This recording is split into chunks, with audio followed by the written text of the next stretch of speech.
faccio vedere come provare delle armi improvabili su GTA 5.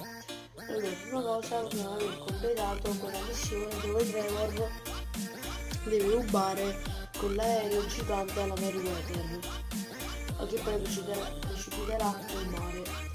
E poi, dopo averla completata, alla fine della storia non c'è differenza, dovrei farci questo preciso punto della mappa.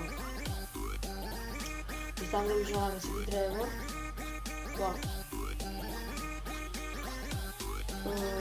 Io ci sono arrivato con il sommergibile, il cargo proprio lo sono a prendere. E una volta che avete preso il sommergibile, arrivate qua e la in profondità. E vi faccio vedere cosa si può trovare. Ora io vado. Spero che si vede. Non più vicino.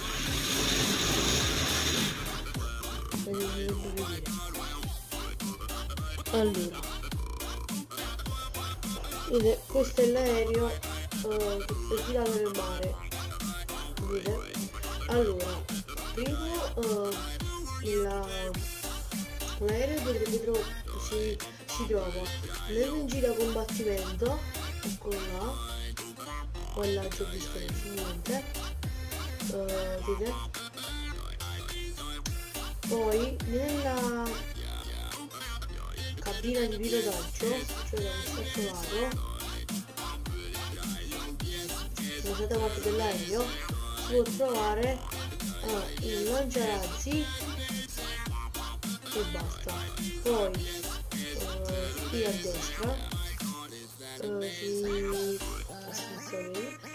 si può trovare un fucile a pompa e un giubbotto di proiettile, eccolo là. Poi qua si possono trovare delle bombe adesive, eccole là. Aspetta, vicino. Le bombe adesive, eccole qua, vedete? Eccole qua. Poi fucile da cecchino che si trova qua. E poi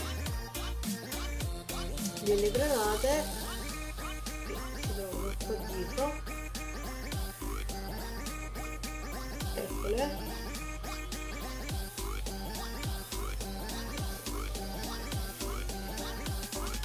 E raga, poi queste sono le armi, cioè che non sono facili a trovare, soprattutto l'MG da combattimento, i lanciarazzi e il fucile da cecchino. Poi il fucile a pompa, il giubbotto di proiettile, le granate si trovano spesso, invece pure le bombe adesive si trovano spesso. Allora ragazzi, se vi è piaciuto mettete like, iscrivetevi al canale e noi ci vediamo al prossimo video. Ciao ragazzi.